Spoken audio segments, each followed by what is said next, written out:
નમસ્કાર મિત્રો, ખાસ કરીને આજે ગુજરાતના દરેક ખેડૂત ભાઈઓને એક અપીલ કરવાની છે, કેમ કે 31 ડિસેમ્બરના રોજ આપણા એક એવા ખેડૂત પુત્ર અને એવા એક યુવા આગેવાનનો જન્મદિવસ છે, જેનો જન્મદિવસ છે આપણે કોઈને કોઈ સારી પ્રવૃત્તિ કરીને ઉજવવાનો છે. એ ખેડૂત આગેવાન છે જેનું નામ છે પ્રવીણભાઈ રામ. પ્રવીણભાઈ રામ છે એ ગુજરાત જન અધિકાર મંચના પ્રદેશ અધ્યક્ષ છે. ગુજરાત જન અધિકાર મંચ છે એ હંમેશાથી ગુજરાતના દરેક જેની ઉપર અન્યાય થતો હોય એ દરેક વ્યક્તિ માટે લડતું આવ્યું છે. ગુજરાત જન અધિકાર મંચના પ્રદેશ અધ્યક્ષ પ્રવીણભાઈ રામ છે. હું પણ ઘણા વર્ષોથી ગુજરાત જન અધિકાર મંચની કિસાન સમિતિ સંભાળું છું અને અમારી જે ગુજરાત જન અધિકાર મંચ છે એ દરેક વર્ગ માટે લડ્યા છે. ખાસ કરીને પ્રવીણભાઈ છે એ પોલીસ કર્મી હોય, વિદ્યાર્થી વર્ગ હોય, આશા વર્કર બહેનો હોય, આંગણવાડીના બહેનો હોય, અથવા તો પીડિત પ્રતાડિત કોઈ વ્યક્તિ હોય, ખેડૂતો હોય, અનેક વ્યક્તિઓને જ્યાં પણ અન્યાય થતો હોય દરેક વ્યક્તિ માટે લડે છે, આંદોલન કરે છે, ગાંધી ચિંધ્યા માર્ગે આંદોલન કરે છે.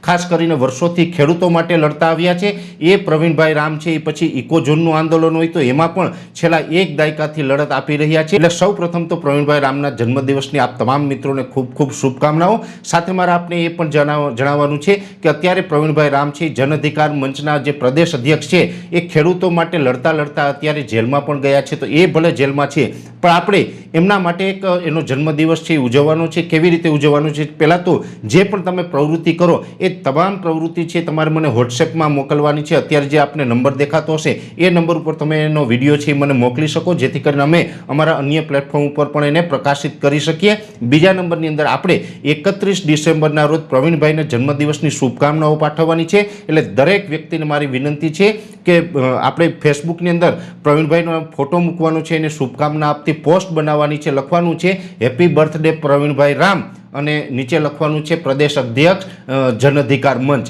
એટલે પ્રવીણભાઈ રામને આપણે શુભકામનાઓ આપવાની છે. સાથે આપણે સારી પ્રવૃત્તિ કરવાની છે, એટલે કે કોઈ નાના બાળકોને ભોજન કરાવીએ, ભિક્ષુકોને ભોજન કરાવીએ, કોઈ ગરીબોને આપણે મદદરૂપ થઈએ, કૂતરાઓને રોટલા ખવડાવીએ, ગાયને નિરણ નાખીએ, અથવા તો આપણે છેલ્લે કીડિયારું પૂરીએ. કાંઈ ને કાંઈ પણ આવી આપણે સારી પ્રવૃત્તિ કરી અને પ્રવીણભાઈ રામને આપણે જન્મદિવસની શુભકામનાઓ પાઠવવાની છે, જેથી કરીને પ્રવીણભાઈનો ઉત્સાહ પણ વધે. અને પ્રવીણભાઈ ભલે આજે જેલની અંદર આપણા ખેડૂતો માટે લડતા લડતા ગયા છે, પણ પ્રવીણભાઈ રામનો આપણે જન્મદિવસ એવી રીતે ઉજવીએ કે આવનારા દિવસમાં પણ જેલમાંથી બહાર આવે ત્યારે પ્રવીણભાઈ રામ છે દરેક વ્યક્તિ માટે લડવા માટે કે એની નવી ઉર્જા મળે, એને આપણા સાથ સહકારની હંમેશા જરૂર હોય છે. કેમ કે પ્રવીણભાઈ રામ છે એક એવા લડાકુ વ્યક્તિ છે જે હંમેશા નિડરતાથી અને સત્યની સાથે રહ્યા છે, સત્ય માટે હંમેશા લડ્યા છે, અસત્યની સામે હંમેશા એમને અવાજ ઉઠાવ્યો છે અને દરેક વર્ગ, દરેક સમાજ, દરેક ધર્મના લોકો માટે હંમેશા લડતા આવ્યા છે.